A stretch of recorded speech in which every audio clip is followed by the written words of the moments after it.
सभी को सादर अभिवादन। सत्यार्थ प्रकाश के प्रथम समोल्लास को, जिसमें ईश्वर के विभिन्न नाम महर्षि ने संग्रहित किए और उनके अर्थों को बताया, उसे हम पिछले 17 दिनों से भूमिका सहित देख रहे हैं। अब 18वें दिन हम आगे के शब्दों को लेते हैं। मेरे सत्यार्थ प्रकाश में पृष्ठ संख्या 20, परोपकारिणी सभा अजमेर द्वारा प्रकाशित, संस्करण 39। जिन शब्दों पे हमने पीछे चर्चा कर ली थी उसमें अंतिम था श्री, शक्ति और श्री। अगला शब्द जो नया हम देख रहे हैं वह है लक्ष्मी। पीछे महर्षि ने बताया था कि परमात्मा का नाम देव है, देवी है, क्योंकि परमात्मा को कोई निश्चित लिंग नहीं होता। परमात्मा के नाम पुल्लिंग में भी होते हैं, स्त्रीलिंग में भी होते हैं और नपुंसकलिंग में भी होते हैं। तो ये लक्ष्मी शब्द स्त्रीलिंग में नाम है। लक्ष्मी लोक में जिस तरह से प्रचलित है, इस नाम से हम जैसा समझते हैं तो धन की देवी के रूप में, तो देवी तो है ही, लेकिन उसको धन की देवी के रूप में समझते हैं। पर जितने ऐसे ये कल्पित देव हैं वो अलग से कुछ नहीं होते, ये परमात्मा के ही विभिन्न नाम हैं। परमात्मा की विभिन्न शक्तियों को ही यहाँ पर बताया गया है। तो यहाँ भी लक्ष्मी ये परमपिता परमात्मा का या परमेश्वर का, ईश्वर का एक नाम है। तो परमात्मा को, ईश्वर को लक्ष्मी क्यों कहते हैं, उसके लिए महर्षि कहते हैं, धातु दी है लक्ष्य दर्शनाकंकयो, लक्ष्य दर्शनांकनयो। दर्शन और अंकन, ये दो अर्थ हैं। तो लक्ष्य ये मूल धातु है, दर्शन जैसे कि हम देखते हैं ये दर्शन होते हैं, और अंकन यानी अंकित करते हैं, कोई चिन्ह लगाते हैं। ये दो यहाँ पर धातुओं के अर्थ दिए गए हैं। महर्षि दोनों का अर्थ लेते हुए परमात्मा पर इसको घटा रहे हैं। तो लक्ष्य दर्शनांकनयो, दर्शन और अंकन इन अर्थों में धातु है। इस धातु से यानी लक्ष्य धातु से लक्ष्मी शब्द सिद्ध होता है। तो लक्ष्य धातु से लक्ष्मी शब्द कैसे सिद्ध होता है, उसका क्या अर्थ है? तो महर्षि कहते हैं यो लक्षयति। चूंकि लक्ष्य धातु है तो इसका रूप बनेगा लक्षयति। यो लक्षयति, ये चुरादी गण की धातु है, इसलिए यहां पर लक्षयति रूप बना हुआ है। यो लक्षयति, बिना निच के, बिना करवाने के अर्थ में। तो लक्षयति जो लक्षित करता है, इसी को आगे लक्ष्य का अर्थ चूंकि दर्शन किया गया तो लक्षयति को आगे खोल दिया पश्यति। तो देखने अर्थ में पश्यति का होता है। तो जब हम कहते हैं यो लक्षयति तो इसका अर्थ है यो पश्यति, जो देखता है। यो लक्षयति जो देखता है, तो यो लक्षयति पश्यति, ये एक अर्थ हुआ। तो परमात्मा देखता है, क्या देखता है, कैसे देखता है, वो आगे महर्षि ने हिंदी में इसका विस्तार किया है। ये तो जो सब चराचर जगत को देखता है। तो परमात्मा चराचर जगत को जानता है, ये पीछे हम अन्य शब्दों में देख ही चुके हैं। लेकिन परमात्मा चराचर जगत को देखता है, या देखना भी जानने अर्थ में भी ले सकते हैं, और नहीं तो देखना जैसे हम चक्षु से देखते हैं। तो परमात्मा के इस तरह के चर्म चक्षु नहीं है जो प्रकृति या शरीर से बने हैं, किंतु उसमें देखने की सामर्थ्य है। उस सामर्थ्य से वो सबको देखता है, चर और अचर, जड़ और चेतन, सबको वो देखता है, यथावत देखता है। इसलिए परमात्मा का नाम लक्ष्मी है। तो यो लक्षयति पश्यति, ये पहला अर्थ हुआ। तो हम जो लक्ष्मी का अर्थ देखते हैं, लेते हैं, उससे बिल्कुल भिन्न है। चूंकि परमात्मा सबको चराचर जगत को देखता है, इसलिए वो लक्ष्मी कहलाता है। ये एक अर्थ हुआ। तो यो लक्षयति पश्यति। लक्ष्य धातु के दो अर्थ थे, एक दर्शन जिसका की अर्थ यहां खोल दिया, और दूसरा अर्थ था अंकन। तो अंकन को आगे खोला जा रहा है। तो यह या यो हम पहले से ले लेंगे, यह अंकते, अंकन अर्थ में अंकते। अंकते का क्या अर्थ होता है? तो उसी को आगे खोल दिया चिन्हयति, जो चिन्हित करता है, अंकित करता है या चिन्हित करता है। जैसे हम कहते हैं कि इस वस्तु को अंकित किया हुआ है, चिन्हित किया हुआ है, इस घर को अंकित किया है, उसमें संख्या डाल देते हैं, अंक का डाल देते हैं, तो वो चिन्हित हो जाता है। ये फला इस तरह का इस संख्या वाला है, इस पे अंक डाल देते हैं या चिन्ह लगा देते हैं। तो अंकित करना और चिन्हित करना एक ही है। तो यो अंकते चिन्हयति, जो अंकित करता है और चिन्हित करता है, किसको? चराचरम जगत, चराचर जगत को। ये चराचर जगत दोनों तरफ से घटेगा कि यो लक्षयति पश्यति, इस पे भी चराचर जगत आ जाएगा, और यो अंकते चिन्हयति चराचरम जगत, यहां पर भी घटेगा। तो परमात्मा इन सबको देखता भी है और इनको चिन्हित भी करता है, अंकित भी करता है। अंकते चिन्हयति जगत, उसे लक्ष्मी कहते हैं। हिंदी में देख लीजिए कि जो चराचर जगत को देखता, तो चराचर जगत दोनों जगह लगेगा, देखने पे भी जुड़ जाएगा। चिन्हित अर्थात दृश्य बनाता, चिन्हित करता है, अंकित करता है, इसका क्या तात्पर्य है? तो हिंदी में महर्षि ने कहा चिन्हित अर्थात दृश्य बनाता है, देखने योग्य बनाता है। तो जैसे संसार की वस्तुओं को वो देखने योग्य बनाता है, उनको प्रकट कर देता है, दूसरे उसको जान सकते हैं, देख सकते हैं, तो ऐसा जो करने वाला है वो लक्ष्मी कहलाता है, या कहे ऐसा जो करने वाली है वो लक्ष्मी कहलाती है। तो चिन्हित अर्थात दृश्य बनाता है। तो परमात्मा ही इस अदृश्य प्रकृति को दृश्य रूप में लाता है, आत्माओं को भी उससे जोड़ करके उसको प्रकटित कर देता है, प्रकाशित कर देता है।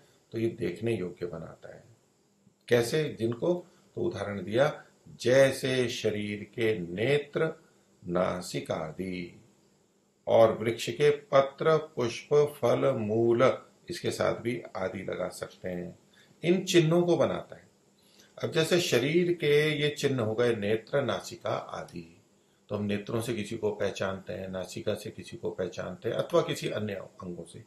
तो देखने योग्य बनाता है, दृश्य बनाता है, कि लोग, परमात्मा इनको देखता है और इनको देखने योग्य बनाता है। तो शरीर में नेत्र, नासिका आदि हैं, ये एक उदाहरण हुआ। दूसरा, वृक्ष के, वृक्ष को हम कैसे पहचानते हैं, देखने योग्य कैसे करते हैं? तो उसमें पत्र है, पुष्प है, फल है, मूल है, उसको हम चिन्हित करते हैं, अंकित करते हैं कि इस तरह के पत्र वाला ये वृक्ष होता है, इस तरह के फल वाला, पुष्प वाला, जड़ वाला, मूल का मतलब है जड़ वाला, जड़, तो इस तरह की मूल वाला है, अलग अलग तरह के होते हैं। इससे वो वृक्ष या पौधा चिन्हित होता है, जनाया जाता है, वो पहचाना जाता है, दृश्य बनता है कि ये वो है। तो परमात्मा इन सब की अलग अलग पहचान करता है। तो हमारे शरीर में नेत्र अब ये तो हैं ही, उसके अलावा हमारे हाथों में ऐसी रेखाएं होती हैं, नेत्र की हमारी स्थिति, रंग, कनिनिका ऐसी होती है कि सबकी अलग अलग होती है, एक जैसी होती ही नहीं है।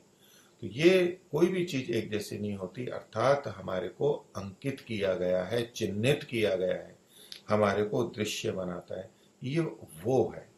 तो ये जो विशिष्ट पहचान दी गई है परमात्मा के द्वारा, इस कारण से उसको लक्ष्मी कहा जाता है। तो सबको देखता है और सबको चिन्हित बनाता है। तो ये तो चेतन वस्तुएं जो कि शरीर से युक्त होती हैं, उसमें शरीर मतलब हमारे जैसे शरीर, या तो पेड़ पौधे, अपने पशु पक्षियों के शरीर, और इधर वृक्ष आदि, ये सब तो एक बात हो गई। अब जो जड़ पदार्थ है, कार्य द्रव्य, उनको भी वो चिन्हित करता है। कैसे? पृथ्वी, जल के कृष्ण, रक्त, श्वेत, मृत्तिका, पाषाण, चंद्र, सूर्य आदि चिन्ह बनाता है। ये भी पहचान के चिन्ह होते हैं। यहाँ जो पृथ्वी, जल है, ये महाभूतों के प्रतीक के रूप में है। तो महाभूतों को भी हम कैसे पहचानते हैं? हम पहचान जाते हैं ये है, ये है। अब इनके रंगों के अनुसार है। कुछ जगह पे पृथ्वी और जल के साथ में पृथ्वी, अग्नि, जल जोड़ा हुआ है। वो कुछ लोग इसलिए जोड़ते हैं क्योंकि कृष्ण, रक्त और श्वेत, पृथ्वी का रंग कृष्ण सामान्यतः माना जाता है, अग्नि का रक्त और जल का श्वेत। वास्तव में वो वैसा श्वेत नहीं होता, लेकिन ऐसा प्रचलन में है। लेकिन अगर हम सबके साथ भी जोड़ें, पृथ्वी भी काली भी होती है, लाल भी होती है और सफेद भी होती है, उसके रंग में भिन्नता होती है। और जल भी भिन्न भिन्न स्थितियों में भिन्न भिन्न रंग वाला बन सकता है, स्वयं अपने आप में नहीं, लेकिन अन्यों के प्रभाव से हो सकता है। तो ये चिन्हित किया जाता है, उससे हम उसको जानते हैं, पहचानते हैं, वो दृश्य बन जाते हैं। तो ये जो कृष्ण रक्त श्वेत रूप है, इससे वो व्यक्ति देखा जाता है, परमात्मा उसको दृश्य बना देता है। मृत्तिका मिट्टी के रूप में और पाषाण। अब देखिए, पृथ्वी और मृत्तिका पाषाण ये अलग अलग लिखे हुए हैं। सामान्यतः हम जब पृथ्वी महाभूत को करते हैं तो मिट्टी और पत्थर को ले लेते हैं। ठीक है, ये पृथ्वी एक महाभूत है और पृथ्वी, ये जो गोल पृथ्वी है, इसको भी कहते हैं, इसमें पृथ्वी तत्व की प्रधानता होती है, वो महाभूत होता है। लेकिन मृत्तिका यानी मिट्टी और पाषाण पत्थर, ये उसके भाग हैं। पृथ्वी जो तत्व है वो यही नहीं है, इससे अतिरिक्त भी है, ये उसके केवल उदाहरण है, मिट्टी और पाषाण। इसी तरह से चंद्र सूर्य आदि के चिन्ह बनाता है, हम पहचान जाते हैं कि ये चंद्रमा है, ये सूर्य है, उसके गुणधर्म होते हैं। तो ये सब करने वाला, इनका रचयिता, इनके गुण धर्मों को स्थापित करने वाला, इन वस्तुओं के अपने गुण होते हैं, लेकिन उसको इस रूप में प्रकट करना ये परमात्मा की व्यवस्था से होता है। तो इसलिए उसको लक्ष्मी कहते हैं। सबको इंगित करता है, वो सबको चिन्हित करता है, दृश्य बनाता है। आगे तो दो अर्थ थे, लक्ष्य के दर्शन और अंकन, और इसमें हमने जहां तक पढ़ा था, उसके अलावा एक और चीज लिखी है महर्षि ने, तथा सबको देखता। तो वैसे तो पीछे लिखा था चराचर जगत को देखता, यहां भी सबको देखता, या तो उसी अर्थ में लेंगे, अथवा कुछ विद्वान इसके लिए ये सुझाव देते हैं कि वहां सबको दिखाता है। स्वयं तो देखता ही है, सबको भी दिखाता है, इसलिए भी उसको लक्ष्मी कहते हैं। और सब शोभाओं की शोभा है। ये संस्कृत में सीधे नहीं है, लेकिन ये शोभाओं की शोभा है। तो जितनी अच्छी वस्तुएं हैं जिनको कि हम देखना चाहते हैं, दृश्य कौन से होते हैं? जो देखने योग्य होते हैं, हम उनको चाहते हैं, देखना अच्छे लगते हैं, क्योंकि उनमें शोभा होती है, वो आकर्षित करते हैं। इन सब शोभाओं की भी वो शोभा है, इनको का भी करने वाला है और इनके भी ऊपर है। सबसे ज्यादा सुशोभित वही परमात्मा है, इसलिए उसको लक्ष्मी कहा गया है। अब संस्कृत का भाग देखेंगे, चराचरम जगत के बाद का अथवा करके एक दूसरा अर्थ किया जा रहा है। अभी तक जो किया जा रहा था वो पहले तरह का अर्थ था कि परमात्मा ऐसा है, वो उसका कर्तृत्व कहा जा रहा था, वहां पर वो कर्ता के रूप में था। लक्ष्यति, पश्यति, अंकते, चिन्हयति, ये सब उसको कर्ता के रूप में प्रस्तुत किया जा रहा है। दर्शन और अंकन दोनों अर्थ लिए गए। अब एक भिन्न तरीके से अर्थ कर रहे हैं महर्षि, अथवा करके। तो एक तो परमात्मा वस्तुओं को लक्षित करता है, एक है कि अन्यों के द्वारा परमात्मा लक्षित होता है, चिन्हित होता है। अब ये दूसरा अर्थ किया जा रहा है, जिसमें परमात्मा कर्ता के रूप में नहीं, कर्म के रूप में। चिन्हित करने वाले, लक्षित करने वाले अन्य लोग, अन्य होंगे, और लक्षित किसको किया जा रहा है? परमात्मा को लक्षित किया जा रहा है। तो इस अर्थ में यहां पर कहा वेदैहि, वेदों के द्वारा, आपते ही, आप्त लोगों के द्वारा, जो विद्वान होते हैं, ठीक प्रकार से जानने वाले हैं, उनके द्वारा, योगी विश्व, और योगियों के द्वारा, यानी आंतरिक रूप से, अंतःकरण आदि के माध्यम से, यो लक्ष्यते, जो लक्षित किया जाता है। अब लक्षित किया जाता है, महर्षि के ही अर्थों को हम देख लेते हैं हिंदी में। तो जो वेदादि शास्त्र, वेद ही मतलब वेदादि शास्त्र, यहां पर महर्षि ने आदि लगा करके वेद और वेद के अतिरिक्त जो शास्त्र हैं, कौन से शास्त्र? जो वेदानुकूल है, उन सब में परमात्मा को ही लक्षित किया जाता है, उसी को बताया जाता है, अंतिम लक्ष्य वही है। तो वेदादि शास्त्र, फिर लिखा धार्मिक विद्वान, ये आप्त शब्द को खोल दिया है, धार्मिक विद्वानों के द्वारा भी वही लक्षित किया जाता है। और योगी, तो योगियों का, इन सब का लक्ष्य वही परमात्मा है।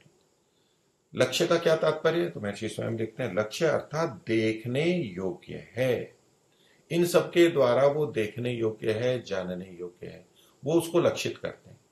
अब यहां जो देखने योग्य और जानने योग्य, ऐसा जो हम अर्थ लेते हैं, तो अब ये आप्त और योगियों पे तो घट जाता है, क्योंकि वो चेतन है, उनमें आत्मा है।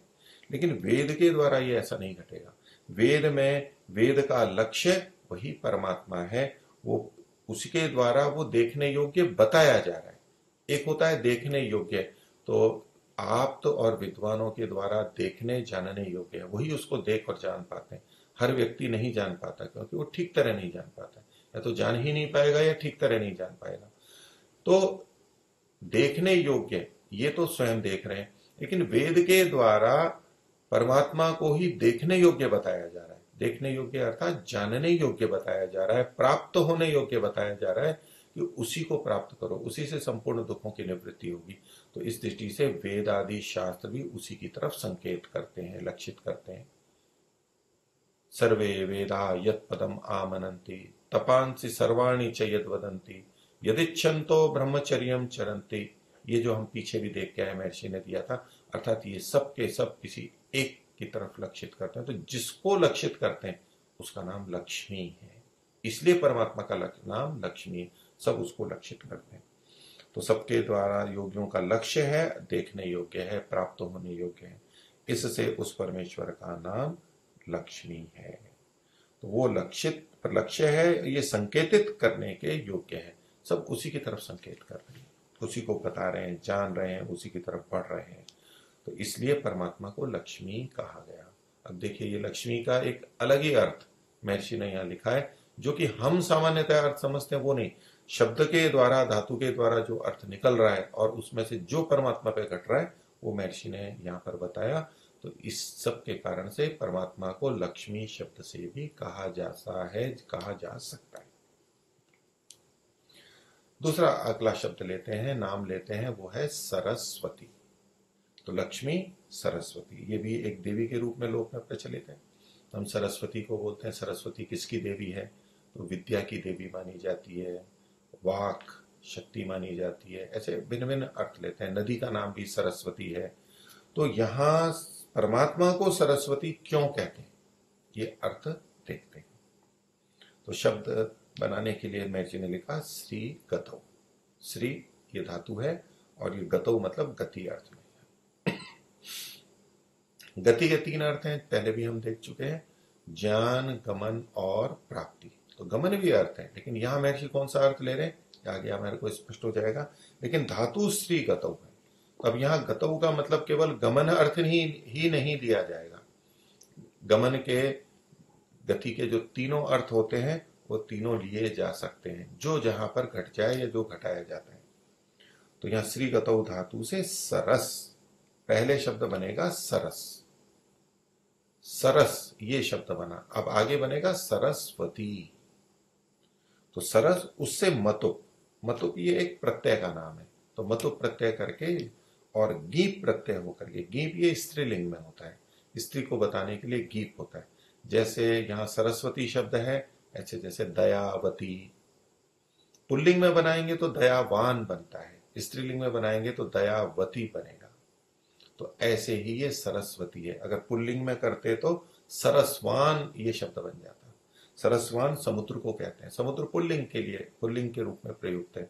तो सरसवान है, लेकिन स्त्रीलिंग में करेंगे तो सरस्वती बनेगा। तो इसलिए श्री गतौ धातु से पहले तो सरस इतना बना, फिर उसमें अगली चीज जुड़ी मतुप, जो कि वाले अर्थ में है, वाला या वाली। तो वाला अर्थ लेंगे और फिर गीप लाए हैं तो अब स्त्रीलिंग में होगा, तो वाली, सरस्वती, मतुप और इसका प्रक्रिया करके वत बचेगा और वती ये बनेगा। तो गीप प्रत्यय होने से सरस्वती शब्द सिद्ध होता है। ये भी स्त्रीलिंगवाची शब्द है, सरस्वती स्त्रीलिंगवाची शब्द है।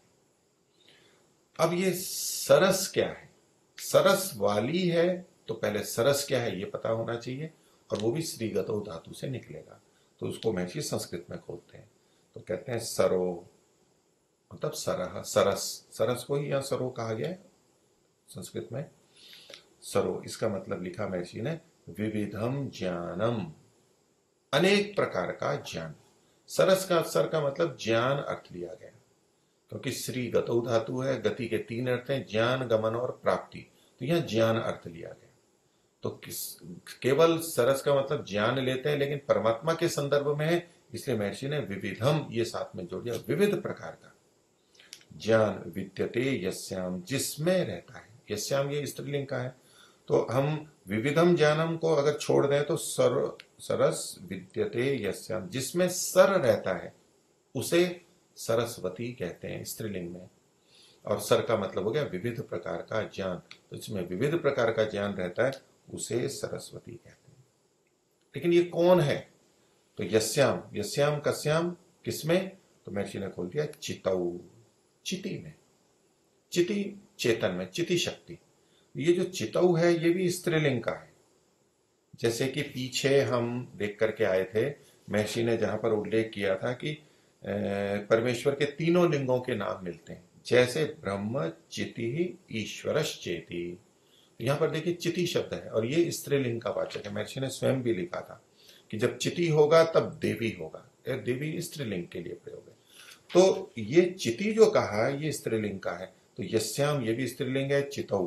तो जिस चिति में विविध प्रकार के ज्ञान रहते हैं, सा चिति, वह चिति सरस्वती कहलाती है। अब यहां पर ये जो चिति है, वैसे तो जो चेतन शक्ति होती है उसको चिति बोलते हैं, लेकिन यहां केवल परमात्मा का ग्रहण होगा क्योंकि प्रसंग परमात्मा के लिए लिया गया है और उसी के अर्थ में घटेगा। आत्मा में ये नहीं घटेगा। आत्मा के लिए भी कहा जाता है चिति शक्ति, योग दर्शन में आता है। तो चेतन शक्ति जो है चिति शक्ति, ये स्त्रीलिंग में आत्मा के लिए भी घटेगा, किंतु यहाँ परमात्मा के लिए, और उसमें विविध ज्ञान रहता है, इसलिए परमात्मा का नाम सरस्वती कहा गया है। अब ये जो चिति है, एक चित्त नहीं लेना है, चित्त अलग बात है, वो तो अंतःकरण है, जड़ है। ये चिति शक्ति चेतन शक्ति के लिए कहा गया है। हिंदी में देख लीजिए, इसको जो विविध ज्ञान कहा गया है, संस्कृत में सरो विविधम ज्ञानम, विविध ज्ञान को महर्षि और अधिक खोल रहे हैं। तो जिसको विविध विज्ञान, अब यहां पर विविध ज्ञान से विविध विज्ञान महर्षि ने लिख दिया, तो ज्ञान कहें विज्ञान कहें, दोनों को एकार्थक मान के भी कह सकते हैं, विशेष ज्ञान। फिर आगे लिखा शब्द अर्थ संबंध प्रयोग का ज्ञान, तो वहां विज्ञान दे दिया जो कि विभिन्न तत्वों का होता है, और अब यह है शब्द का ज्ञान। तो जितने शब्द हैं वे, उन शब्दों के जो अर्थ हैं वे, तो शब्द अर्थ और संबंध, शब्द और अर्थ का क्या संबंध है उसको भी जानने वाला।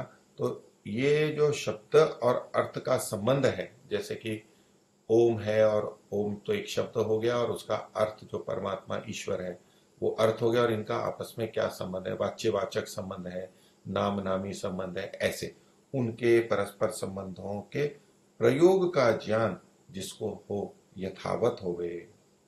तो जिसको ये सब यथावत होता है वो है परमात्मा।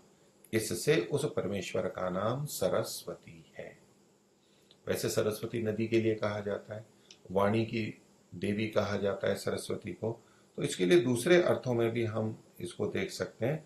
और एक सर है, जैसे कि जल के अर्थ में भी है, तो यहां पर सरो विज्ञानम उदकम वा, सर का मतलब विज्ञान भी होता है और उदक भी होता है, जल भी होता है, उदक अर्थात जल। और विद्यते अस्याम, जिसमें वो रहता है उसको सरस्वती कहते हैं। तो नदी को भी सरस्वती कहते हैं।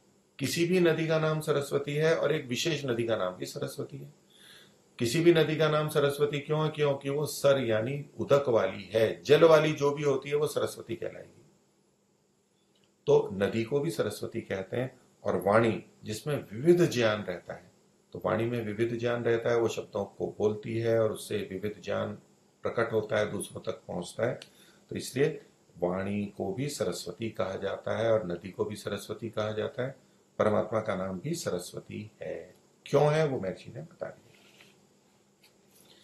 अगला शब्द है सर्वशक्तिमान। परमात्मा जो है सर्वशक्तिमान है। हम इसको प्राय गुण के रूप में लेते हैं। तो ईश्वर, सच्चिदानंद स्वरूप आदि जो हम बोलते हैं, तो सर्वशक्तिमान, न्यायकारी, सर्वशक्तिमान वो है। क्यों है सर्वशक्तिमान? तो इसको सामान्यतः तो हम ठीक तरह समझते हैं कि सब शक्तियों वाला जो है उसे सर्वशक्तिमान कहते हैं। लेकिन इसमें भी महर्षि विशेष प्रकार से अर्थ को खोल रहे हैं। इस सर्वशक्तिमान का अर्थ क्या होता है? क्योंकि सर्वशक्तिमान मानते हुए भी हम कुछ गलत अर्थ में जा सकते हैं। वो सर्वशक्तिमान का तात्पर्य हम ये भी ले लेते हैं, ऐसा समझ लेते हैं बहुत से लोग कि वो कुछ भी कर सकता है।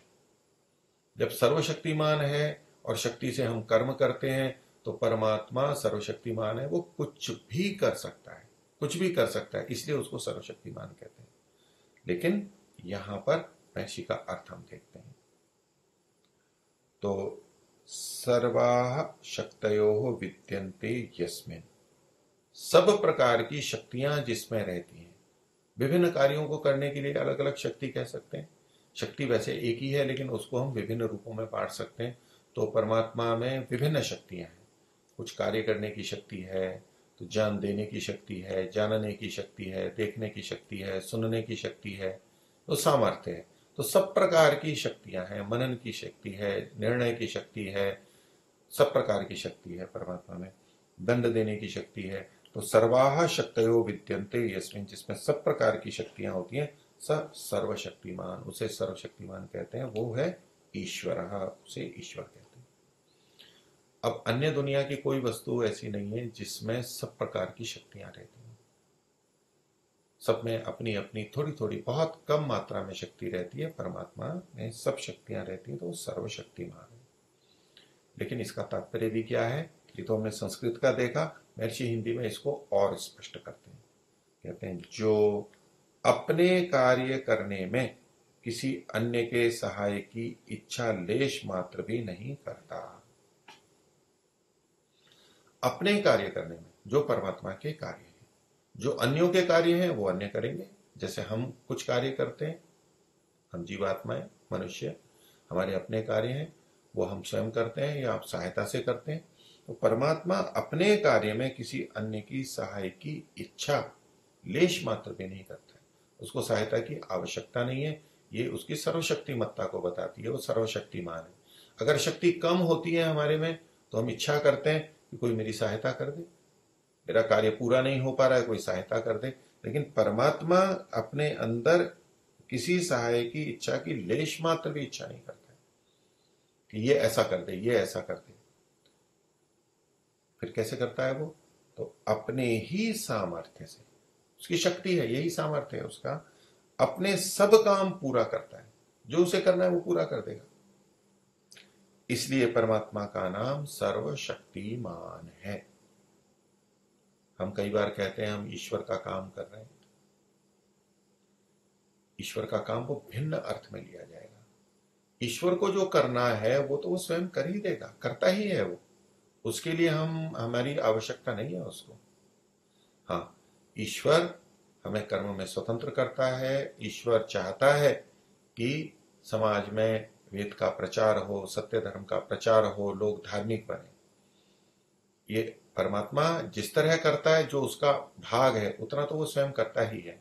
हाँ, अन्य लोग ऐसा करते हैं तो उनका हित होता है, अन्यों का हित होता है। ये हमारे अपने कार्य हैं, हम अपने लिए कर रहे हैं। चाहे वेद प्रचार करें, चाहे धर्म का प्रचार करें, लोगों की सहायता करें, ये कहने में हम परमात्मा के कार्य कह देते हैं क्योंकि परमात्मा ने उनको करने के लिए कहा है। हम उसकी आज्ञा का पालन कर रहे हैं, इसलिए हम कह देते हैं कि हम परमात्मा का कार्य कर रहे हैं। किंतु वास्तव में ये हमारे अपने कार्य हैं और हमारे अपने लिए हैं। हम परमात्मा पर कोई इसमें एहसान नहीं होता है कि हम कुछ कर रहे हैं परमात्मा के लिए, हम अपने लिए ही कर रहे होते हैं। और परमात्मा का सहयोग भी है, अच्छे कार्य करते हैं तो परमात्मा का सहयोग मिलता है। लेकिन परमात्मा के जितने कार्य हैं वो तो वो स्वयं ही करता है। कभी कोई आत्मा उसका सहयोग नहीं करती है, नहीं कर सकती, आवश्यकता ही नहीं है उसको, वो लेता ही नहीं है सहायता। ये बात यहां पर कही गई, ये सर्वशक्तिमत्ता का अर्थ होगा। आगे अगला शब्द है न्यायकारी। इससे भी हम बहुत प्रचलित हैं, बहुत परिचित हैं। न्याय को करने वाला है वो न्यायकारी है। लेकिन न्याय क्या होता है और परमात्मा का न्याय कैसा होता है, महर्षि ने इसको खोला है। ये बहुत कुछ हमारा परिचित शब्द है। तो णीय प्रापणे, णीय ये धातु है और प्रापण अर्थ में इसको ग्रहण किया गया है। इस धातु से न्याय शब्द सिद्ध होता है। तो न्याय क्या, नीय प्रापणे, प्रापण अर्थ में, तो नीयते प्राप्यते, जिससे ले जाया जाता है या जाया जाता है, प्राप्त किया जाता है। यहां भी गति अर्थ में है, इन गतौ धातु से भी बनाते हैं, वो गति अर्थ में, उसमें भी प्राप्ति है, ज्ञान गमन प्राप्ति। और नीय प्रापणे में तो प्रापण अर्थ लिखा हुआ ही है। तो प्राप्यते अनेनति, जिसके द्वारा हम प्राप्त करते हैं उसे न्याय कहते हैं, और उस न्याय को करने वाला वो फिर न्यायकारी कहलाएगा। इसके लिए महर्षि न्याय दर्शन का सूत्र देते हैं, क्योंकि वो न्याय का ही विषय है।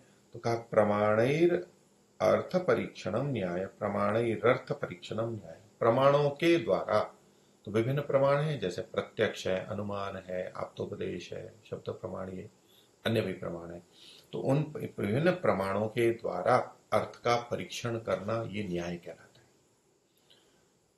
और प्रमाण वो होते हैं जिससे ठीक ठीक जाना जाता है, उसे प्रमाण कहते हैं। तो ठीक ठीक जानने की जो प्रक्रिया है प्रमाण है, उससे अर्थ का जो परीक्षण करता है, उससे जो जानता है, प्रमाणों से हम जान जाते हैं वस्तु के तत्व को, यथार्थ को, तो उस परीक्षण को न्याय कहा जाता है। ये एक अर्थ दिया। तो यह वचन न्याय सूत्रों के ऊपर वात्स्यायन मुनिकृत भाष्य का है। तो न्याय दर्शन है और उसके ऊपर ये वात्स्यायन मुनि का भाष्य है, उस भाष्य का ये वचन है, इसको यहां महर्षि ने उल्लेखित किया।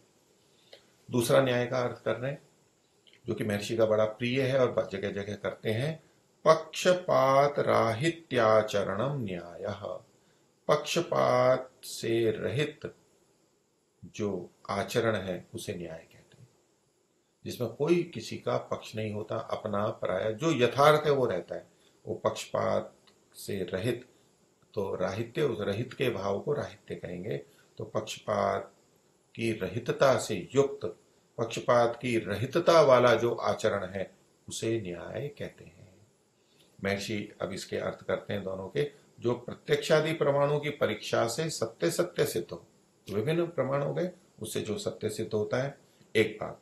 और दूसरा न्याय का अर्थ किया था, वो भी जोड़ रहे हैं, जो पक्षपात रहित आचरण है, व्यवहार है, इसको आगे कहा धर्म रूप। ये धर्म रूप ही है, यही धर्म है। इसी को महर्षि ने धर्म शब्द से भी अन्यत्र भी कहा है। तो धर्म रूप जो आचरण है, पक्षपात रहित जो आचरण है, ये धर्म रूप है। ये आचरण के साथ जुड़ जाएगा, जो पक्षपात रहित आचरण, अर्थात जो धर्म, जो पक्षपात रहित आचरण है वो ही धर्म रूप है, अथवा धर्म रूप जो आचरण है वो न्याय कहलाता है, न्याय कहाता है। अब न्याय शब्द का से परिचित हो गए तो न्यायकारी से भी आगे हम स्पष्ट हो लेंगे। तो न्यायम कर्तुम शीलम अस्य, न्याय करने का जिसका शील है, जिसका स्वभाव है, सब न्यायकारी ईश्वर। जो कभी कभी न्याय करता है उसे भी न्यायकारी कहते हैं, क्योंकि उसने न्याय किया है, न्याय को करने वाला। लेकिन यहां पर केवल एक दो बार करने से नहीं, बार बार और सदा करने से, परमात्मा के लिए तो ये सदा सर्वदा का अर्थ घटेगा कि वह सदा सर्वदा न्याय ही करता है, उसका शील है, स्वभाव है, वो उससे हट ही नहीं सकता है।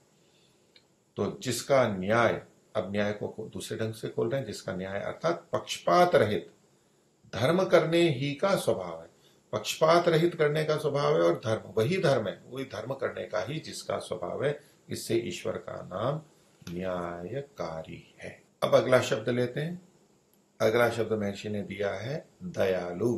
तो परमात्मा का एक नाम है दयालु, न्यायकारी दयालु। दयालु भी शब्द हमारा बहुत परिचित है, हम बहुत बोलते हैं और हमें अच्छा भी लगता है। परमात्मा दयालु है। तो दया और न्याय, कई बार इसमें विवाद भी होता है कि परमात्मा न्यायकारी है या दयालु है। न्यायकारी है तो दयालु नहीं हो सकता, दयालु है तो न्यायकारी नहीं हो सकता। ये विषय सत्याप्रकाश में आगे महर्षि ने स्पष्ट किया है, और दोनों को वो एक ही मानते हैं।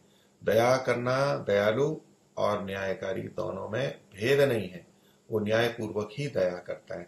अब देखिए, दयालु का अर्थ सामान्यतः हम जो लेते हैं उससे विशिष्ट अर्थ ईश्वर में कैसे घटता है वो महर्षि दयानंद बताते हैं।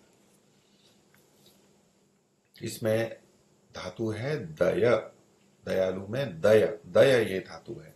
और क्या क्या अर्थ है? दय, दान, गति, रक्षण, हिंसा, दानेशु। यहाँ रक्षणा शब्द है, रक्षण, हिंसा, दानेशु, ऐसे इसको जोड़ लेंगे तो एक अर्थ है दान, दय धातु का एक अर्थ है दान, दूसरा अर्थ है गति, तीसरा अर्थ है रक्षण, चौथा अर्थ है हिंसा, और पांचवा अर्थ है आदान। इन पांचों अर्थों में दय शब्द का, दय धातु का प्रयोग हो सकता है। तो देखिए कैसे करते हैं महर्षि। इस धातु से दया शब्द सिद्ध होता है। तो दया और फिर उससे बनाएंगे दयालु, दया और दयालु।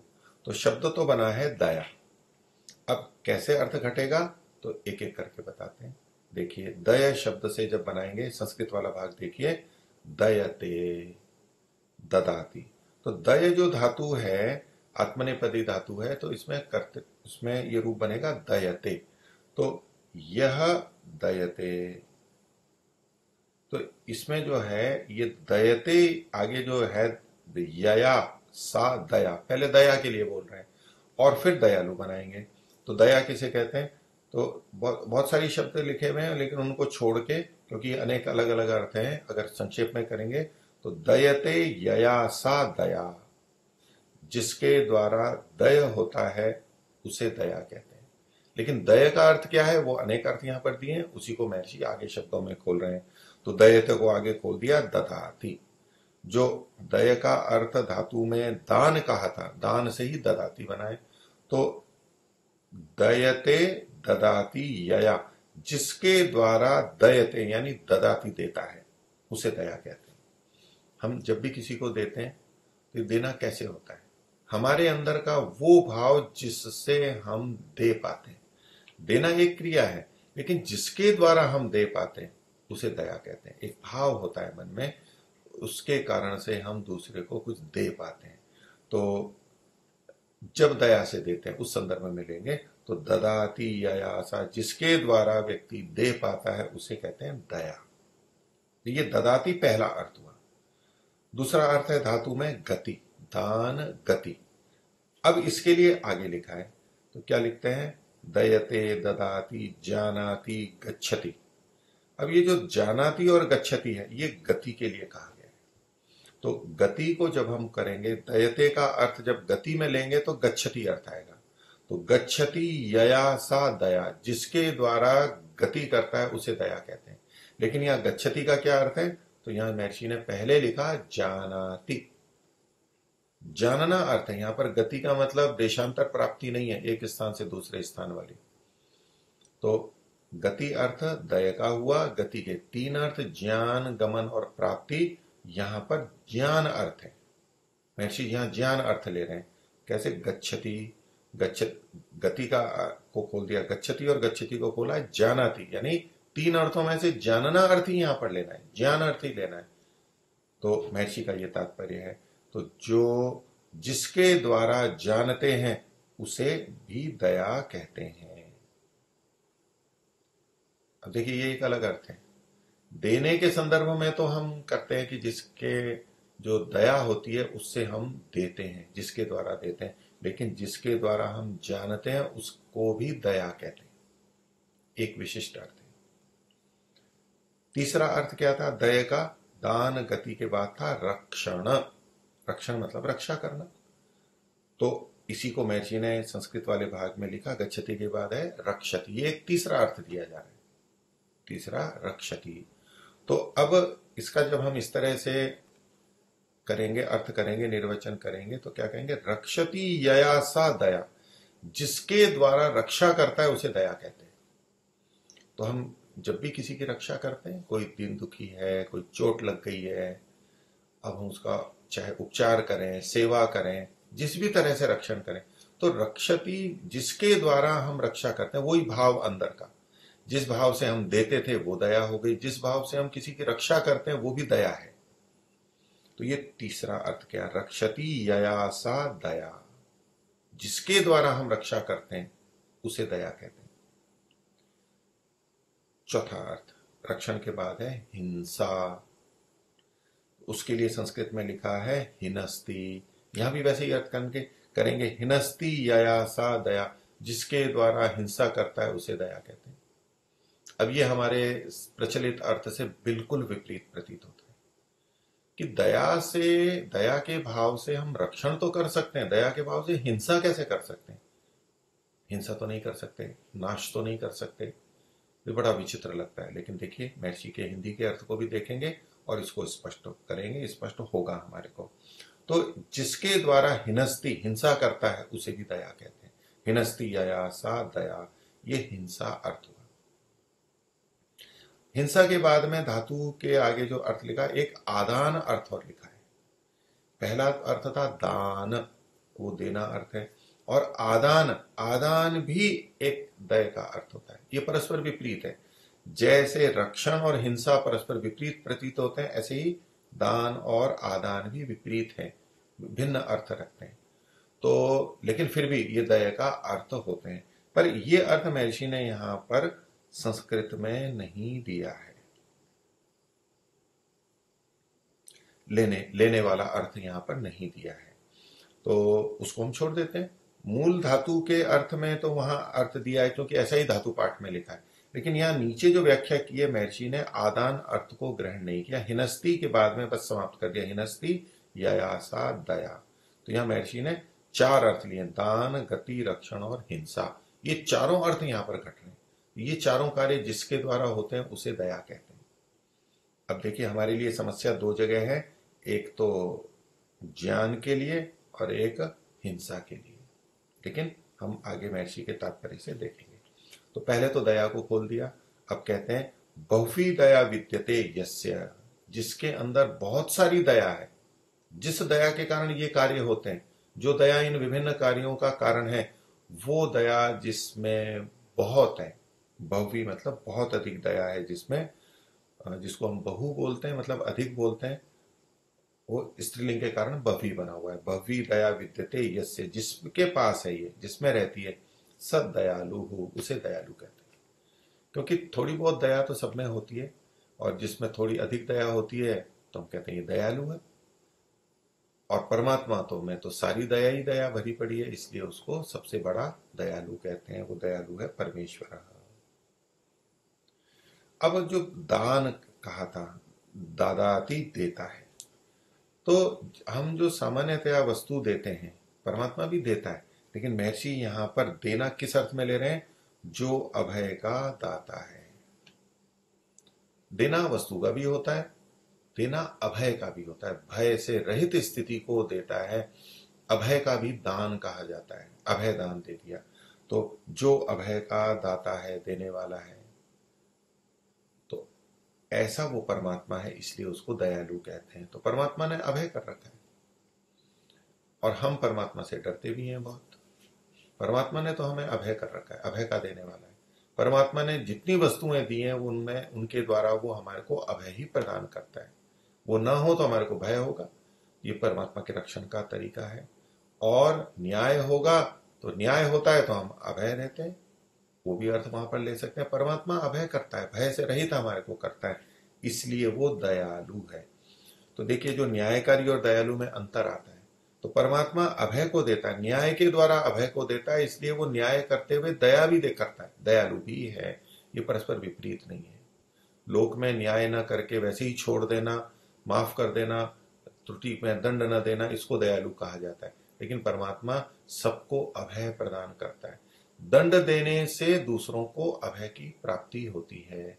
दुष्टों को दंड देंगे तो जनता में अभय की स्थिति आती है, नहीं तो दुष्ट लोग अगर सक्रिय हुए और बलवान हुए और उनको कोई रोकने वाला नहीं हुआ तो अन्य लोगों में भय का वातावरण होता है। तो दंड न्याय करते हुए भी परमात्मा अभय को प्रदान करता है अन्य अच्छे धार्मिक सज्जन लोगों को। तो जो अभय का दाता है, एक बात हो गई, ये दान का हो गया। गति का मतलब जानाति लिखा था, जानता है, तो किसको, सत्यासत्य सर्व विद्याओं का जानने वाला है। जानने मतलब जानने वाला है, तो चाहे सत्य हो चाहे असत्य हो, सब विद्याओं का जानने वाला है। अब देखिए यहां पर जो सत्य असत्य शब्द 2 प्रयोग किए, महर्षि नियमों में क्या कहते हैं, वेद सब सत्य विद्याओं का पुस्तक है। इसका मतलब है सत्य विद्याएं होती हैं, और सत्य विद्याएं वहां विशेषण दिया, इसका मतलब है कि क्या कोई विद्या असत्य भी होती है, तो तात्पर्य से वहां पर ले सकते हैं। यहां देखिए जिस तरह से, सत्या सत्य सर्व विद्याओं का जानने वाला है। तो सत्य जो उचित विद्या है, हितकारी विद्या है। पीछे हमने परमात्मा के नामों में देखा था कि सत्य किसे कहते हैं, तो वहां था सत्सु तायते, सत जो अच्छे लोगों में, विद्यमान लोगों में भी जो फैला हुआ होता है, श्रेष्ठ सज्जनों में जो फैलता है, उसे सत्य कहते हैं। तो जो सत्य विद्या है, श्रेष्ठों में रहती है, ऐसी विद्या। और असत्य विद्या हो गई जो असत दुर्जन लोगों में रहती है, जो संसार की हानि करते हैं, उनमें जो रहती है, वो विद्या। विद्या मतलब तो वैसे ज्ञान के रूप में लेंगे। अब यहाँ वो विद्या नहीं लेंगे, सा विद्या या विमुक्त विद्या वो होती है जो मुक्ति के लिए होती है। अब लोगों में, समाज में विभिन्न प्रकार के होते हैं। अब जेब काटने की भी विद्या है। विद्या मतलब वो तरीका, शैली, ज्ञान करना होता है। चोरी करने की है, अन्य जो गलत कार्य हैं उनको जो मांसाहार आदि है उसको कैसे निकालना, कैसे पकाना, कैसे खाना, ऐसे वो भी सारी बहुत सारी चीजें जो कि सत्य नहीं है, असत्य है, लेकिन जानकारी तो है, उसकी अपनी शैली है, विधि है, प्रक्रिया है। तो उस दृष्टि से यहाँ पर सत्यासत्य सर्व विद्याओं का जानने वाला है। परमात्मा को पता सब है। जुआ खेलने की भी एक विद्या है, कौशल है, लेकिन जुआ निषेध किया गया है। लेकिन परमात्मा उसको भी जानता है। जानता है मतलब करता है ऐसा नहीं है, कि क्या क्या चीजें होती हैं, कैसे कैसे की जाती हैं, वो सारी प्रक्रिया को परमात्मा जानता है। अगर परमात्मा केवल सत्य विद्याओं को जानता तो परमात्मा फिर सर्वज्ञ उस रूप में नहीं रहता। तो मनुष्य बहुत सारे जो गलत विद्याओं को जानते हैं, गलत प्रयोग करते हैं, उनको परमात्मा नहीं जानेगा? नहीं, परमात्मा उनको भी जानता है, लेकिन परमात्मा उसका उपदेश नहीं देता है कि आप ऐसा करो। वो जानता है लेकिन उसका निषेध करता है। निषेध भी तो ज्ञान पूर्वक ही होगा। जब हम किसी को कहते हैं कि आप इस गलत कार्य को न करें, ऐसा ऐसा ना करें, तो हमें पता है ना कि वो गलत कार्य क्या है, उसके बारे में भी जानते हैं, ये कैसे कैसे होता है, उससे क्या परिणाम निकलते हैं, क्या हानि होती है, सब हम जानते हैं। तो ऐसे ही परमात्मा भी, चाहे सत्य विद्या है चाहे असत्य विद्या है, उसको सत्यासत्य सर्व विद्याओं को जानने वाला है। तो दया का जो गति अर्थ है, तो परमात्मा में जो दया है ये जानने वाला है, इसलिए वो दयालु कहलाता है। ये भी एक अर्थ है उसका। आगे रक्षण था, तो सब सज्जनों की रक्षा करने। तो रक्षा करता है वो, लेकिन किनकी? सज्जनों की। सज्जनों की, अच्छे कार्यों की। सज्जन वो है जो अच्छे कार्य करते हैं, तो अच्छे कार्यों की वो रक्षा करता है और उनको संभालता है। और कोई दुष्ट व्यक्ति भी जब अच्छा करता है, अच्छा बन जाता है, तो उसकी भी वो रक्षा करता है, किसी की भी रक्षा करता है। और सज्जन भी जब दुष्ट हो जाता है तो उसकी रक्षा नहीं करता है। तो सब सज्जनों की रक्षा करने, और आगे कहा दुष्टों को यथा योग्य दंड देने वाला होता है। अब ये जो दुष्टों को यथा योग्य दंड देना है, सज्जनों की रक्षा और दुष्टों को दंड देना, चूंकि जुड़ी हुई बात थी इसलिए महर्षि ने इस रूप में लिखा है, दंड देने वाला। वास्तव में ये अर्थ किसका है? हिंसा का अर्थ है कि परमात्मा हिंसन करता है, हनन करने वाला है। दंड देता है, उनका हनन करता है, उनको दुर्बल करता है, उनको सीमित करता है, उनको बांधता है, विभिन्न योनियों में भेज देता है, उनकी शक्तियों को सीमित कर देता है। यही उनका हनन है, यही उनका नाश है, बांधना है, यही उनकी हिंसा है। तो परमात्मा वैसी हिंसा नहीं करता जैसे हम अविद्या पूर्वक हिंसा कर देते हैं, जो कि हानिकारक है। परमात्मा की जो हिंसा है, दंड है, वो दुष्टों के लिए होगा, और वो भी यथा योग्य होता है। कितना भी करे ऐसा नहीं, ये परमात्मा सर्वशक्तिमान है तो कुछ भी कर देगा। वो उसका सब नियंत्रण पूर्वक करता है, यथा योग्य करता है, ज्ञान पूर्वक, विवेक पूर्वक करता है। तो यथा योग्य दंड देने वाला है। तो ये जो दंड देने के का जो भाव है, उसे भी दया कहा गया, जिसके द्वारा वो दंड देता है, जिसके द्वारा वो हिंसा करता है। तो जो हम पीछे हिंसा का अर्थ कर रहे थे कि हिनस्ती, वो हिंसा करता है, इसको दया कैसे कह सकते हैं? तो परमात्मा हिंसा करता है, उसके पीछे जो उसका भाव होता है, जिसके द्वारा वो हिंसा करता है, अर्थात यथा योग्य दंड देता है, वो भी दया के भाव से ही देता है, वो भी दया ही है। जैसे कि माता पिता, गुरुजन अपनी संतानों को, अपने शिष्यों को अनेक बार दंड देते हैं, वो हिंसन करते हैं, ताड़न करते हैं, लेकिन अंदर से दया का भाव होता है। ये हिंसन का भाव मतलब ये भी अच्छे अर्थों में जब हम ले लेंगे, क्योंकि हम दया को अच्छे ही अर्थों में लेते हैं, तो वहां भी ये हिंसन का भाव है, जिसके द्वारा वो दंड देता है, लेकिन वो भी हितकारी ही है, वो न्याय ही है। इसलिए दया और न्याय महर्षि की दृष्टि में एक ही है, उसमें अंतर नहीं आएगा, अंदर से जुड़े हुए हैं। तो यथा योग्य दंड देने वाला है, यानी हनन करने वाला है, हिंसा करने वाला है, इससे परमात्मा का नाम दयालु है। तो इतने तरह के अर्थ हैं, और ये है दया। तो परमात्मा के दयालु स्वरूप को जान करके, और इसके साथ साथ हमने दया का स्वरूप भी समझा, तो कभी हम किसी को दंड देते हैं, दुष्ट को दंड देते हैं, तो कहें ये मन में भाव आ जाता है अगर आध्यात्मिक व्यक्ति के, ईश्वर भक्त के, कि परमात्मा तो दयालु है और मैं इसको दंड दे रहा हूं तो मैं दया करने वाला कहां हुआ? नहीं, जब हम यथा योग्य दंड देते हैं तभी हम दया के भाव से युक्त होते हैं। परमात्मा भी ऐसा करता है और तब भी हम दयालु ही होते हैं। तो न्याय करते हुए हम दया के भाव से युक्त होंगे, दयालु ही होंगे, लेकिन पक्षपात रहित हमारे को ऐसा करना है। जो कि न्यायकारी का अर्थ है, वही दयालु का भी दूसरे संदर्भों में अर्थ है। और हमें सबको जानना है, दया का भाव है। हम कोई व्यक्ति होता है उसको हम जानते हैं। अब दया का जो हम अच्छा अर्थ लेते हैं उस दृष्टि से कह रहा हूं कि हम किसी को जानना चाह रहे हैं, हम तो एक दया का भाव होता है। और वो भी जानना, हम उसको जानना चाहते हैं, तो किसी को जानना, किसी को सुनना, किसी को देखना बड़े धैर्य की बात होती है। और कोई व्यक्ति एक होता है जो किसी को कुछ बताना चाहता है, अपने दुख को समाधान चाहता है, तब उनको बताता है। और दूसरा जिसको बताया जा रहा है वो सुन रहा होता है, जान रहा होता है। तो जिस भाव से वो ऐसे व्यक्ति को भी जानना चाह रहा है, वो कैसा भाव होता है? वो जैसा हम दया का भाव लेते हैं। अगर दया का भाव नहीं होगा तो वो सुनेगा ही नहीं, अपना समय क्यों देगा। लेकिन बड़े ध्यान से सुनता है, फिर उसका समाधान भी करता है जितना संभव है। लेकिन एक सुनना, जानना, किसी के दुख को जानना, किसी की परिस्थिति को जानना, उसके लिए समय देना, जिस भाव से हम कर पाते हैं वो भी एक तरह की दया ही है। तो जानने के संदर्भ में भी हम इस दया को देख सकते हैं, जो कि हम देने में करते हैं, रक्षण में जिस भाव को करते हैं। तो जानने वाला भी जो है वो स्थिति में दया का भाव मन में होता है। इसलिए परमात्मा दयालु है, ये भाव उसमें प्रखरता से है, बहुत अधिकता से है, इसलिए उसको दयालु कहते हैं। अगला शब्द लेते हैं, अद्वैत। परमात्मा का नाम अद्वैत भी है। अब सामान्यतः हम जब चर्चा करते हैं कि वैदिक धर्म या आर्य समाज त्रैतवाद को मानता है, अद्वैत को मानने वाले दूसरे हैं, अद्वैत को हम गलत मानते हैं, तो वो जिस संदर्भ में अद्वैत का प्रयोग करते हैं वो सिद्धांत है, वो तो गलत है। वो कहते हैं केवल ब्रह्म ही है और कुछ नहीं है, ये अद्वैत है। उस रूप में वो गलत अर्थ है, वो सिद्धांत विरुद्ध बात है, वेद विरुद्ध बात है।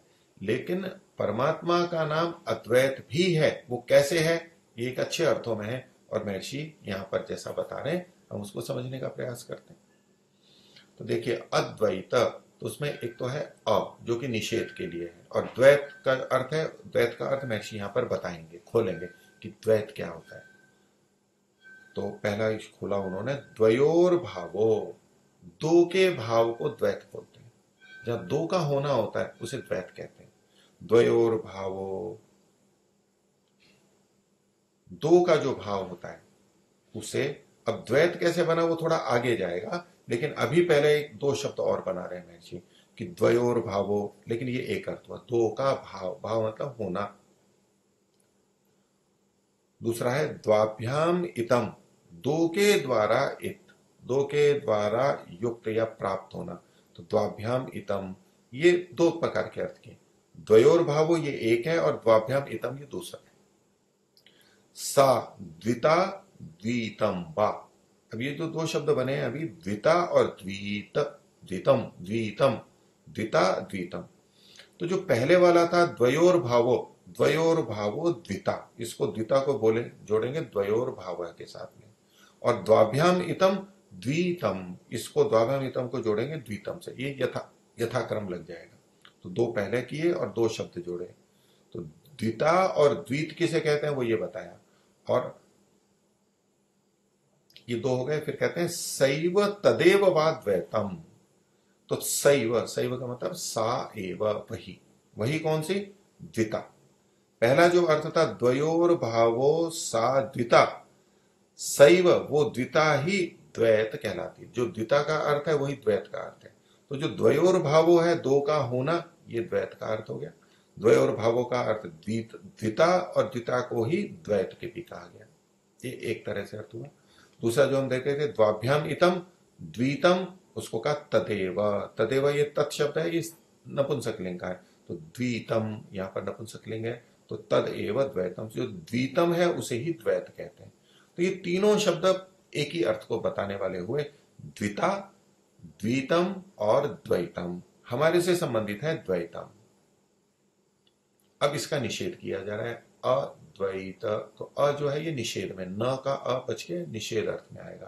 तो महर्षि आगे लिखते हैं, न विद्यते द्वैतम, जिसमें द्वैत नहीं है। द्वैत पीछे खोल दिया, जिसमें द्वैत नहीं है। द्वैत का हमने एक अर्थ देखा था जो कि द्विता का था, द्वयोर भावो, दो का भाव, दो का होना, दो पना होना, उसे द्वैत कहते हैं। तो महर्षि ने यहां ईश्वर के संदर्भ में क्या बोला, द्वैतम को ही आगे खोल रहे हैं। द्वितीय ईश्वर भावो, द्वितीय ईश्वर का भाव परमात्मा में नहीं है। न विद्यते द्वैतम, अर्थात द्वितीय ईश्वर का भाव यस्मिन् तद अद्वैतम, जिसमें दो ईश्वर का भाव नहीं है, कि वहां एक भी ईश्वर, एक हुआ ईश्वर है और दूसरा भी है, दो पना है, एक ईश्वरीय एक ईश्वरीय, एक ही, उसमें जो दो पना है ऐसा नहीं है। जिसमें दो पना नहीं हो सकता, अर्थात वो एक ही है। अद्वैत का मतलब दो नहीं है, एक ही है। तीन चार भी नहीं है, तीन भी नहीं है, चार भी नहीं है, अर्थात बस एक ही है। अद्वैत का मतलब यहां पर एक अर्थ लिया जाता है। तो यस्मिन् तत् द्वैतम, ये संस्कृत वाला भाग हुआ। इसके आगे अर्थात करके संस्कृत का एक भाग और लिखा है, उसको हम बाद में देखते हैं। पहले हम इसको देखते हैं कि हिंदी वाला जो है, दो का होना, द्वयोर भावों का मतलब है दो का होना, और द्वाभ्याम इतम, इसको अर्थ महर्षि खोल रहे हैं, दोनों से युक्त होना, दो चीजों से युक्त होना, दोनों से युक्त होना, वह द्विता। तो दो का होना द्विता और दोनों से युक्त होना द्वित, ये कहलाएगा। तो द्विता और द्वितीय अथवा द्वैत, इसे द्वैत कहते हैं। अर्थात अब जो अद्वैत को कैसे खोलेंगे, अर्थात जो इनसे रहित है, अद्वैत को खोल दिया, अद्वैत जो इनसे रहित है उसे अद्वैत कहते हैं। अब इसी को खोलते हुए महर्षि अर्थात करके कहते हैं, अर्थात सजातीय विजातीय स्वगत भेद शून्यम ब्रह्म, ये ब्रह्म को अद्वैत कहा गया है। ये भेद शून्यम, भेद से शून्य है। जब हम दो कहते हैं तो वहां पर भेद होता है, एक ही है और एक ही है, लेकिन जो जिसमें दो पना नहीं है, दो नहीं है, उसको भेद से शून्य है। अब भेद कई प्रकार का होता है, वो यहां तीन महर्षि ने लिखे हैं, सजातीय विजातीय स्वगत। भेद शून्यम सबके साथ जोड़ देंगे, सजातीय भेद शून्यम, विजातीय भेद शून्यम, स्वगत भेद शून्यम। तीनों प्रकार के भेद से, भिन्नता से जो शून्य है यानी रहित है, उसे अद्वैत कहते हैं, वो है ब्रह्मा। महर्षि के शब्दों में ही इसका अर्थ और खोलते हैं, देखते हैं हिंदी में। सजातीय, सजातीय का मतलब है समान जातीय। जैसे उदाहरण कह रहे हैं, मनुष्य का सजातीय दूसरा मनुष्य, ये मनुष्य एक जाति है, मैं मनुष्य हूं, मैं उस जाति का हूं, दूसरा एक मनुष्य वो भी उस जाति का है। तो जैसे समान जाति वाले दो होते हैं, ऐसे परमात्मा में सजातीयता नहीं है कि एक ये ईश्वर, एक ये ईश्वर, एक ये ईश्वर। ऐसे अनेक ईश्वर में सबने ईश्वरत्व जाती है, जैसे हमारे में मनुष्यत्व जाती है तो दूसरा मनुष्य, तो ऐसा उसमें नहीं है। तो उसके समान और कोई नहीं है, यह है सजातीय भेद से शून्य है। विजातीय, विजातीय जैसे, जैसे मनुष्य से भिन्न जाति वाले वृक्ष। अब ये पहले चेतन के लिए कह रहे हैं। वृक्ष एक जाति हो गई, पशु एक जाति हो गई, ऐसे भिन्न भिन्न, और पशुओं में भी भिन्न भिन्न जातियां, वृक्षों में भी भिन्न भिन्न जातियां। तो लेकिन अभी मोटे तौर पे मनुष्य और वृक्ष ये हैं तो चेतन ही, लेकिन भिन्न भिन्न जाति वाले हैं। चेतनत्व की दृष्टि से समान जाति वाले हैं, मनुष्यत्व की दृष्टि से मनुष्य मनुष्य समान जाति वाले हैं, चेतनत्व की दृष्टि से मनुष्य और वृक्ष समान जाति वाले हैं। लेकिन जब इसको मनुष्य और वृक्ष के रूप में देखेंगे तो ये भिन्न जाति है, तो ये विजातीय कहलाता है। विजातीय माने विपरीत जाति, भिन्न जाति है, तो उससे भी जो रहित है। जैसे हम एक चेतन है, लेकिन चेतनों में भी वृक्ष एक दूसरे चेतन है, ये विजातीय हो गया। तो ऐसे ही ईश्वर एक चेतन है और उससे भिन्न कोई दूसरा ऐसा ही ईश्वर, भिन्न प्रकार का ईश्वर हो, वो भी नहीं है। समान ईश्वर भी नहीं है और विजातीय ईश्वर भी नहीं है, दोनों से शून्य है। तो जैसे मनुष्य से भिन्न जाति वाले वृक्ष। आगे लिखा है पाषाण आदि। तो मनुष्य तो चेतन है, वृक्ष भी चेतन है, लेकिन ये पाषाण आदि साथ में जोड़ दिया तो यूं लगेगा कि ये कौन सी विजातीयता होगी, उसमें कोई कैसे अर्थ देखेंगे। तो देखिए, जब जीव अर्थ देखेंगे, जीव और जीव का, तो वृक्ष और मनुष्य भिन्न जाति वाले हो गए। और जहां वस्तु लेंगे, द्रव्य लेंगे, तो मनुष्य जो है हमें, वो एक द्रव्य भी है हम, तो द्रव्यत्व जाति है। पाषाण आदि भी द्रव्य है, तो ये भी द्रव्य है, वो भी द्रव्य, द्रव्यत्व की दृष्टि से तो समान है, लेकिन द्रव्य में भी भिन्न भिन्न जाति है। ये पाषाण जाति है, ये जल है, ये मिट्टी है, ये लोहा है। तो ऐसे ये भिन्न भिन्न जातियां, जैसे मनुष्य से भिन्न पाषाण आदि हैं, ऐसे परमात्मा से विजातीयता से भी वो भिन्न है। देखिए, विजातीय लाने से पहले हमें कुछ ना कुछ जोड़ना पड़ता है। तो जैसे मनुष्य लाए और वृक्ष लाए तो उनको चेतन हमने पहले जोड़ा, ऐसे ही यहाँ पर पाषाण के साथ में जब देखेंगे मनुष्य को तो एक वस्तु मनुष्य है, ऐसे पाषाण भी एक वस्तु है, इस तरह से। तो परमात्मा का कोई विजातीय भी नहीं है, न सजातीय है न विजातीय। अब यहाँ विजातीयता एक के अंदर परमात्मा जैसा होते हुए जो भिन्न है, ऐसा कुछ दूसरा नहीं, तो विजातीय भेद से भी वो शून्य है। आगे कहा स्वगत। स्वगत मतलब अपने में। इसके लिए पहले हमारा उदाहरण दे रहे हैं, अर्थात जैसे शरीर में, शरीर ये हमारा शरीर है, इसमें आंख नाक कान आदि अवयवों का भेद है। शरीर एक ही है लेकिन आंख एक अलग अवयव हो गया, नाक एक अलग हो गया, इस तरह से जो भेद है, कान आदि दांत आदि, ऐसा परमात्मा में नहीं है। परमात्मा में कहीं भी भेद नहीं करते, वो सब जगह एक जैसा है, उसमें कहीं कोई भेद नहीं है। यह स्वगत भेद से शून्य है। तो वैसे ही परमात्मा के लिए, वैसे दूसरे स्वजातीय, स्वजातीय कह लीजिए या सजातीय कह लीजिए, समान अर्थ है, अपनी जाति वाला या समान जाति वाला। तो स्वजातीय ईश्वर नहीं है और विजातीय भी ईश्वर नहीं है, अर्थात ईश्वर न सजातीय है न विजातीय, ईश्वर बस एक ही है। वह अपने आत्मा में तत्वांतर वस्तुओं से रहित है, उसमें कोई अलग अलग चीजें नहीं है, ये यहां अलग जैसे हमारे अवयव होते हैं, ऐसे परमात्मा का कोई अवयव नहीं है, वो निरवयव है। हमारे मतलब शरीर के, उससे रहित एक ईश्वर है, इससे परमात्मा का नाम अद्वैत है। तो ये एक अद्वैत नाम भी परमात्मा का है। ये एक सार्थक अर्थ है, अच्छा अर्थ है, परमात्मा के स्वरूप को बताने वाला है, ईश्वर के स्वरूप को बताने वाला है। इस रूप में परमात्मा को हम अद्वैत मान सकते हैं, लेकिन इसमें आत्मा और प्रकृति उनकी सत्ता का निषेध नहीं किया जा रहा है, परमात्मा अपने आप में अद्वैत है। तो आज का विषय इतना ही रखते हैं। सभी को सादर नमस्ते। ओम शांति।